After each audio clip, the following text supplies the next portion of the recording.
全心全意助性罪犯遠離再犯漩渦。小欖精神病治療中心嘅心理評估及治療組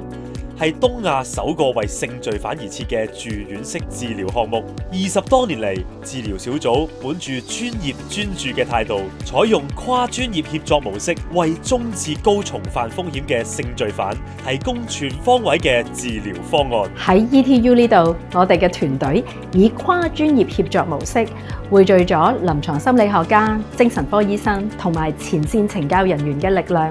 為保障社會安全、防止性罪行發生，各展所長。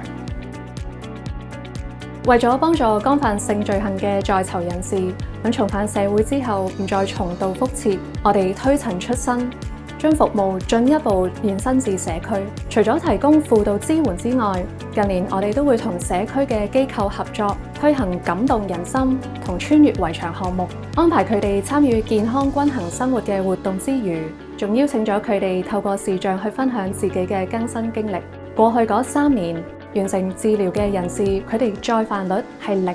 標誌住性犯罪矯治領域嘅一項重大突破，令我哋更加堅定以專業嘅知識，全心全意去幫助干犯性罪行嘅人士遠離再犯嘅漩渦。ETU 嘅成功有賴各同事嘅堅守同埋付出，心理學家同醫生嘅治療，以及前線同事每日以身作則、潛移默化咁改變同塑造每一位在囚人士。可以話，每一位同事都係改變嘅推動者。